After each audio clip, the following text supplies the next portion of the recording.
Assalamualaikum warahmatullahi wabarakatuh.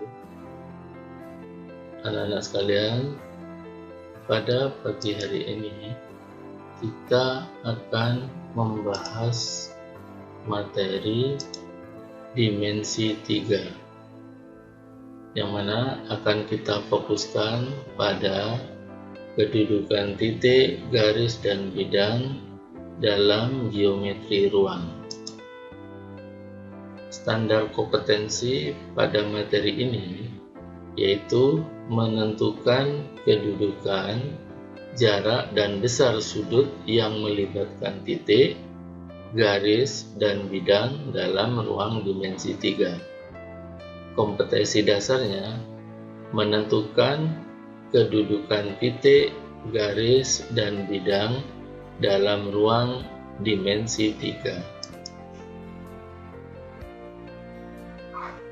Setelah mempelajari materi ini, diharapkan siswa dapat menentukan kedudukan titik dan garis dalam ruang, titik dan bidang dalam ruang, dan kedudukan antara dua garis dalam ruang, kedudukan garis dan bidang dalam ruang, serta menentukan kedudukan antara dua bidang dalam ruang.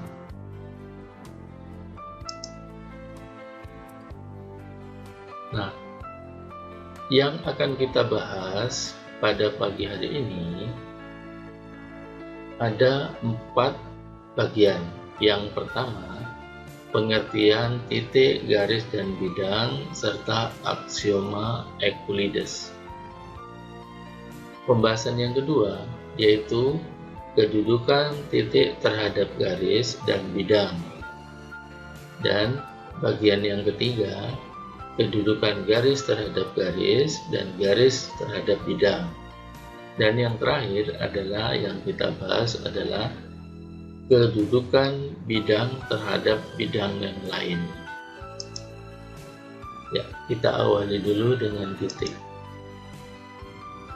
Titik hanya dapat ditentukan oleh letaknya, tidak berukuran dan tidak berdimensi. Titik digambarkan dengan nokta dan dibubuhi nama, biasanya dengan huruf kapital. Ya, kita perhatikan contoh berikut. Nah, ini adalah nokta dari sebuah titik. Jika titik ini titik A, kita berikan huruf kapital A. Untuk titik P juga kita gunakan huruf kapital P. Nah, garis. Dalam hal ini kita batasi adalah garis lurus, yaitu memiliki ukuran panjang, tetapi tidak punya ukuran lebar. Biasanya garis hanya dilepiskan sebagian saja, disebut wakil garis.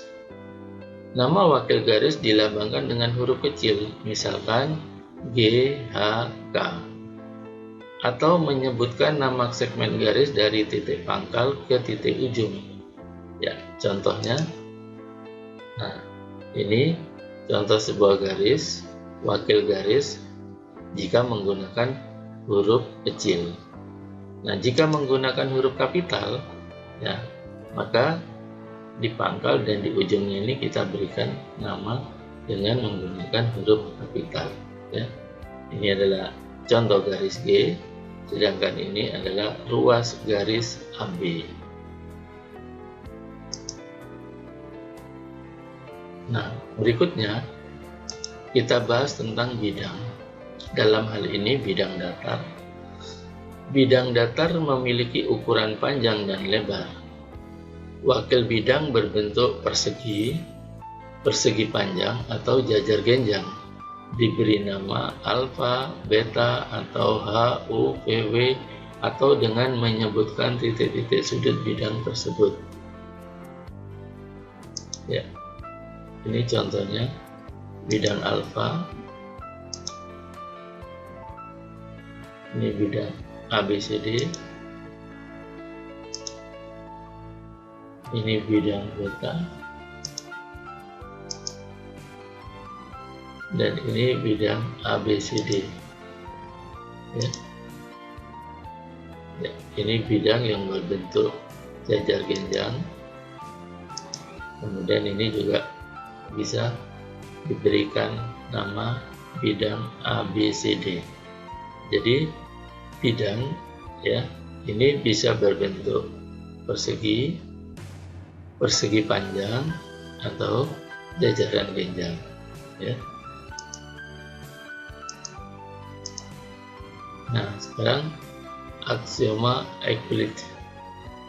Aksioma adalah pernyataan yang diandaikan benar dalam sebuah sistem dan kebenaran itu diterima tanpa pembuktian. Euclid memperkenalkan 3 aksioma penting dalam geometri.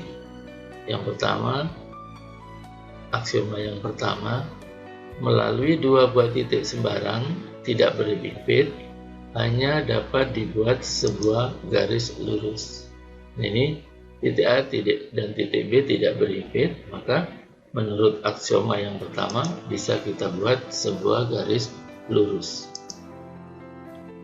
Aksioma yang kedua, jika sebuah garis dan sebuah bidang mempunyai 2 buah titik persekutuan, maka garis tersebut seluruhnya terletak pada bidang. Ya. Nah, jadi ini bidang alfa dengan sebuah garis yang memiliki 2 titik persekutuan, yaitu ini ya. Nah, maka dikatakan bahwa garis tersebut terletak pada bidang. Aksioma yang ketiga, melalui 3 buah titik sembarang tidak pada satu garis hanya dibuat sebuah bidang. Nah, ini titiknya tidak segaris, maka ini bisa dibuat sebuah bidang. Yaitu aksioma 1, 2, dan 3 dari aksioma Euclid. Nah, sekarang tentang bidang.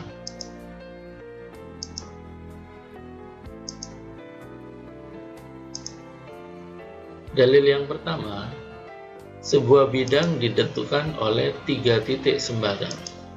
Ya. Kemudian dalil yang kedua, sebuah bidang ditentukan oleh sebuah garis dan sebuah titik atau titiknya berada di luar garis. Ya, ini titik di luar garis ya, di luar garis G, maka ini bisa dibuat sebuah bidang. Dalil yang ketiga, sebuah bidang ditentukan oleh 2 buah garis yang berpotongan. Ya, kita perhatikan di sini garis G dan garis A berpotongan karena ada titik potong atau titik persekutuan, maka ini bisa dibuat sebuah bidang. Ya. Dalil yang keempat, sebuah bidang ditentukan oleh 2 buah garis yang sejajar. Nah, jadi kalau ada 2 garis yang sejajar G dan H, maka bisa kita buat bidang juga. Nah, pembahasan selanjutnya yaitu kedudukan titik. Kita mulai dengan kedudukan titik terhadap garis. Ya. Yang pertama, kedudukan titik terhadap garis itu bahwa titiknya terletak pada garis. Nah, seperti ini. Titik A terletak pada garis. Titik berada di luar garis. Nah, ini titik B-nya ada di luar garis. Nah, ini kedudukan titik ada 2 ya. Titiknya terletak pada garis dan titik berada di luar garis. Ya, coba kita perhatikan sebuah kubus ABCDEFGH. Ya, coba kita perhatikan ya. Kalau titik terletak pada garis,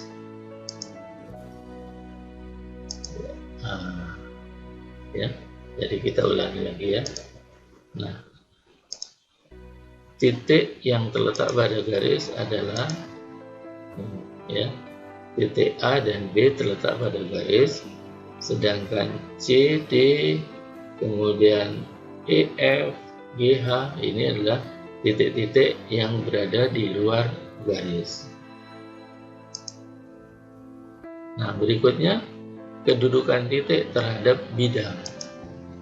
Titik itu terletak pada bidang dan titik itu terletak di luar bidang. Ya, coba kita perhatikan. Ya, ini titik A terletak di dalam bidang, Sedangkan di sini titik B terletak di luar bidang.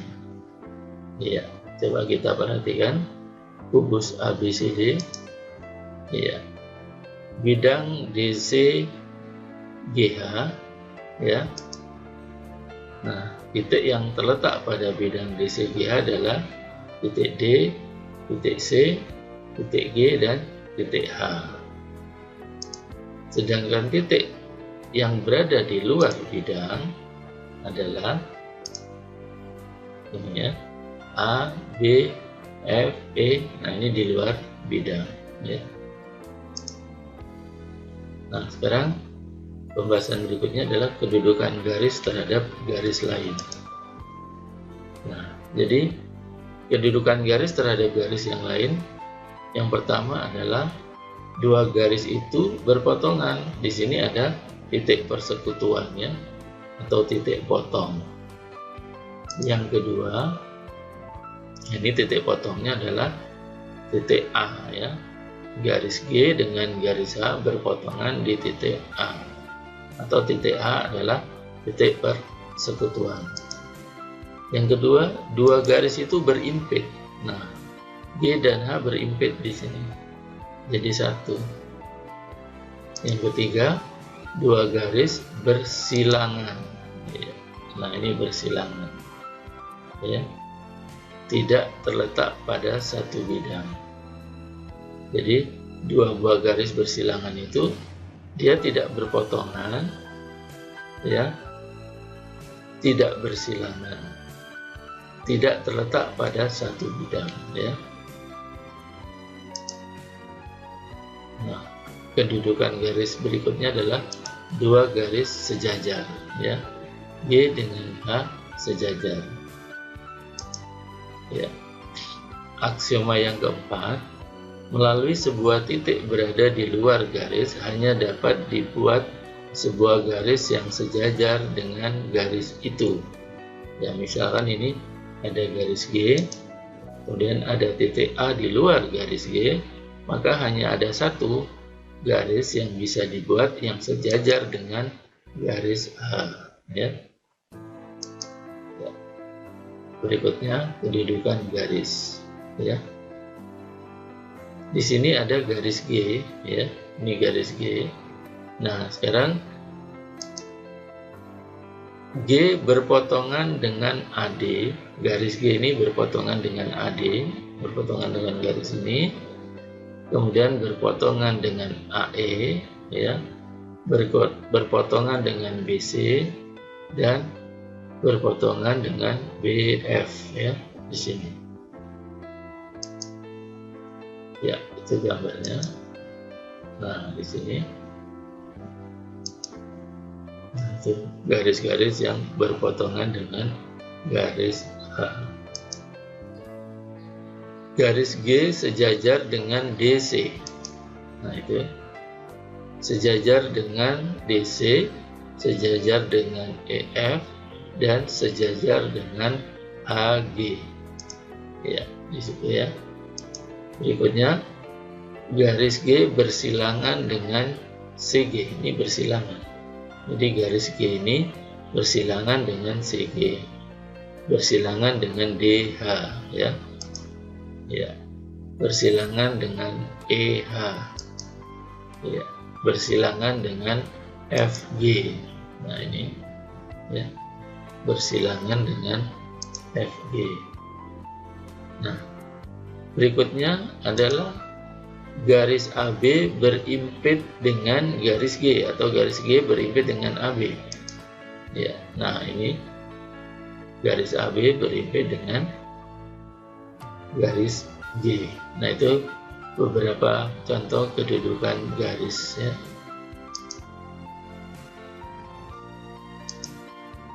Nah, dalil tentang dua garis sejajar. Dalil yang kelima, jika garis K sejajar dengan L dan garis L sejajar dengan M, maka garis K ini juga sejajar dengan M, ya. Itu ada dalil yang kelima. Ya, misalkan di sini K dengan L sejajar, maka kalau ada garis M, nah garis M sejajar dengan L, maka M ini juga sejajar dengan K. Ya. Dalil yang keenam, garis K sejajar dengan L. K dan L memotong G, maka garis K, L, dan G terletak dalam satu bidang. Ya. Ini garis G memotong garis K dan L, maka ketiga garis ini terletak dalam satu bidang. Dalil yang ketujuh, garis K sejajar dengan L. Ya, garis K sejajar dengan L. Garis L menembus bidang alfa, maka K ini juga dikatakan menembus dengan bidang alfa.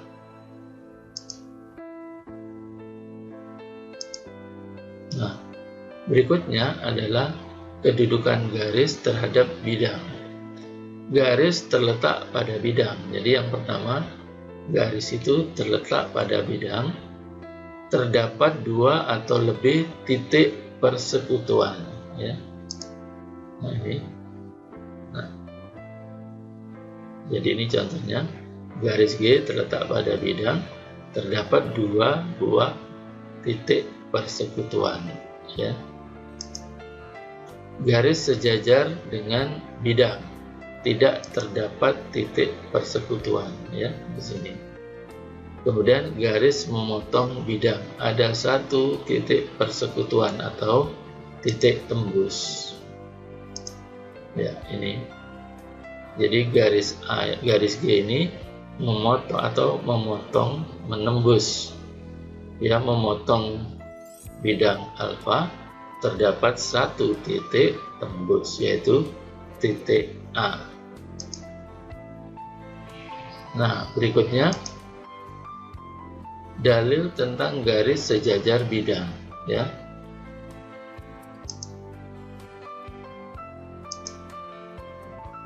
Jika garis G sejajar dengan H, ya ini garis G sejajar dengan H, H terletak pada bidang alfa, ini H terletak pada bidang alfa, maka garis G ini juga sejajar dengan bidang alfa, yaitu dalil ke-8.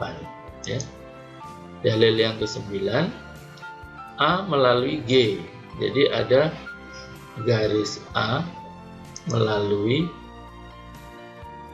G. G sejajar bidang alfa. Ya, maaf, bidang alfa melalui G, sedangkan G sejajar dengan bidang alfa. Ya, maka bidang alfa dan beta itu sejajar dengan G. Ya, itu dalil yang ke-9. Ya. Di sini. Jadi maksudnya begini, bidang alfa itu melalui garis G, ya. Kemudian G sejajar dengan bidang beta. Maka di sini titik persekutuan antara bidang alfa dengan bidang beta itu terdapat sebuah garis di sini, garis persekutuan yang sejajar dengan G, ya. Jadi itu maksudnya dalil ke-9. Ya, dalil ke-10, jika G sejajar dengan H, kemudian H ini sejajar dengan bidang alfa, maka G ini juga sejajar dengan bidang alfa. Sedangkan dalil yang ke-11, bidang alfa berpotongan dengan bidang beta, ini ya. Kemudian bidang alfa ini sejajar dengan garis G, ya. Maka bidang beta juga sejajar dengan G. Maaf di sini ya. Bidang alfa berpotongan dengan bidang beta. Di sini ada garis persekutuannya ya. garis persekutuannya ini alfa dan beta, ini maksudnya ya. Jadi jika alfa sejajar dengan garis G, bidang alfa sejajar dengan garis G, kemudian bidang B juga sejajar dengan G, maka perpotongan bidang alfa dengan beta ini juga sejajar dengan G. Itu maksudnya dalil ke-11 ya. Ini. Jadi kalau ada dua buah bidang berpotongan, sedangkan dua buah bidang ini sejajar dengan G, maka garis persekutuannya ini juga akan sejajar dengan garis G. Ya. Sekarang kedudukan bidang. Yang pertama, dua bidang itu kedudukannya berimpit. Ya, ini bidang alfa dengan bidang beta itu berimpit. Yang kedua, dua buah bidang sejajar, dia tidak memiliki titik persekutuan. Ya, sedangkan di sini kalau dua bidang berpotongan itu memiliki satu garis persekutuan, ya seperti ini. Nah, garis persekutuannya adalah ini. Garis persekutuannya adalah alfa dan beta. Ya, berikutnya. Ya, ini ada garis bidang ABCD sejajar dengan EFGH. Ya, ini dua buah bidang sejajar. Kemudian bidang ABCD berpotongan dengan ABFE.